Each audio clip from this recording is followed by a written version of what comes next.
Brendan, when you looked at kind of preparing for this week, was it kind of always going to be a two-game strategy, bearing in mind you've got a trip to Turkey and then this huge game against Manchester City in terms of the players you're going to put out on the park for those games? Well, I think that the players that we had available were nearly all involved the other night. So, but of course, it was always going to be difficult in terms of the preparation. You don't need to be a sports scientist to work out that you arrive back at 4:30 on Friday morning, and then you get a game early on the Sunday. That physically there's going to be a cost, but no, mentally the players are in a good state. We'll look forward to the game, and of course we're disappointed not to win the other night and go through. But the bigger picture for us is that the Premier League and the FA Cup were our priorities. So for us that is still the case. You brought up Daniel Sturridge, deep into the game. Was that with Sunday in mind, or was there a kind of deeper problem there, injury-wise? Yeah, no, we just have to manage Daniel. Daniel had given everything in the game. It's maybe easier to look from the outside and think he can continue to play, but this is, you got to remember, this is a player that's coming back from 5 months out injured, someone is gaining his fitness in the games. And we have to be really, really careful that he doesn't break. Daniel's history shows that, that he's got past in terms of injuries. So we have to try and manage that the very best we can, because there's been very little training in between the games, because they have to play, recover and then play again. So and he'd given everything. He'd no more left in his legs, and we just needed to take him off to prevent him getting an injury whilst he was very, very tired. Yesterday, Louis van Gaal described it as a rat race for the sort of top four. Within that rat race, are you the team that everyone's looking at and thinking they're the danger? I'm not sure. Maybe a few months ago, 3 months ago, it probably wasn't the case. But immense credit to our players, because they've shown that they've been up for the fight. We become better as the season has gone on, and now in this period between now and the end of the season, we're going to give everything to achieve our objectives. So, but like you say, there's a number of teams involved in it, and we're one of those. Now, how do you think City will react to Barcelona? Will that penalty, say, have changed their sort of state of mind and maybe given them some impetus rather than demoralise them? I think that they know they've got a tough game ahead in the second leg of that there, but these games are always very good games. There's no getting away. They're a top class side with some very good players. Obviously, in my time here, we've had some great games with them. So, but we're hoping that we can take the confidence that we've had in recent months into this game, and with the quality of the players that we have, get a good result. Brendan, you mentioned about managing Daniel and everything else. Of the players, can you give us an update of who is available in terms of squad selection for tomorrow?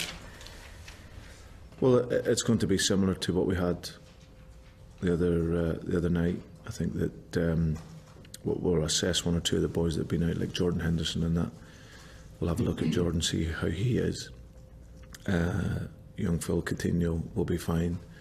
But the rest will be as what it was, really. And when you look at the bigger picture, the Premier League and the FA Cup, despite the disappointment, do you feel now that perhaps it could be a blessing in what you're trying to achieve this season, that you're no longer in a European competition, you no longer have that distraction? Yeah, I think, as I said at the time, it's, you don't like to say that because we want to win. And Europe this year has been an experience for us, both in the Champions League and in the Europa League. But we're at a different state in this different stage to a lot of other teams, where there's a lot of young players have gained invaluable experience in Europe this year, and they're going to be better for it.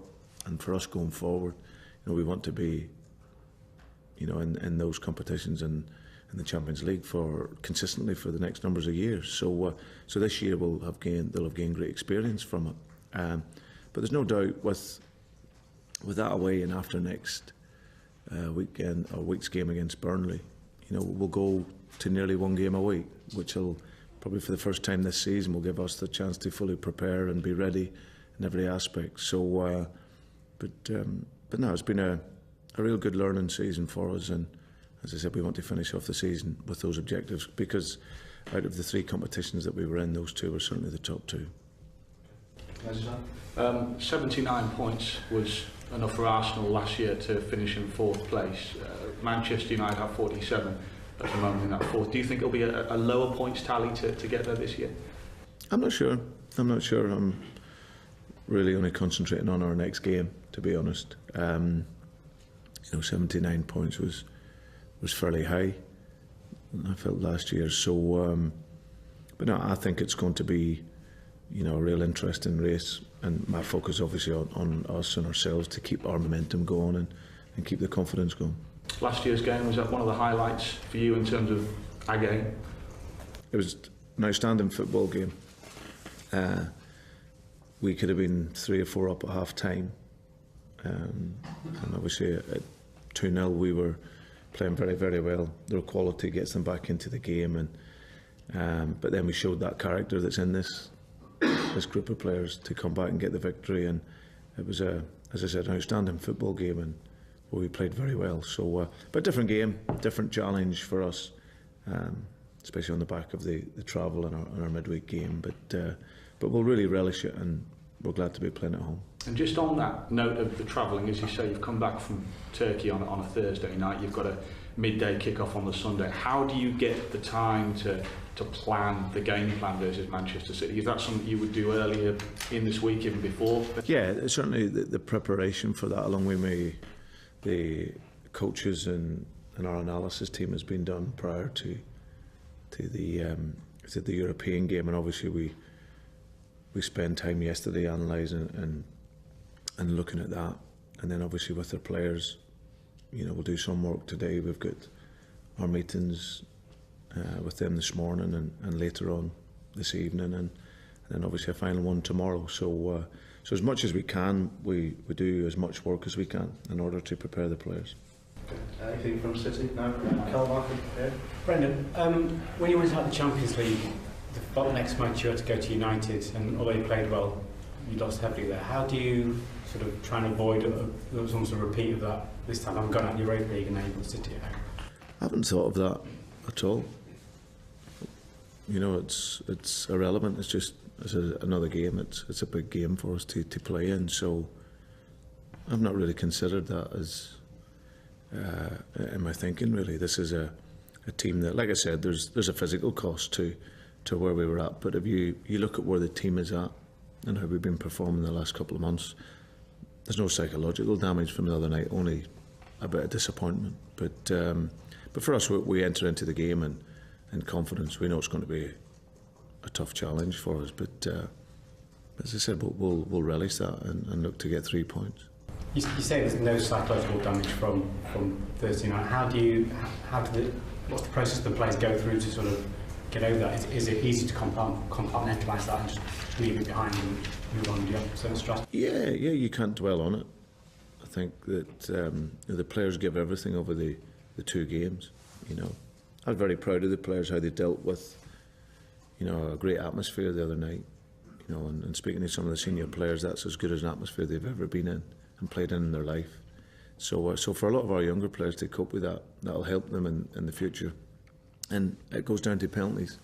We were reasonably solid in the game in terms of our defensive game, and one mistake defensively and get punished for it, and then obviously it goes to penalties. So as I said, it was one of those unfortunate things for us to go out. So but no, you have to move on quickly. You've got to be positive in your mindset, and now it's a different competition. The Europe has been an experience, like I said, for us this year, and we'll move on and hopefully finish the season very strongly.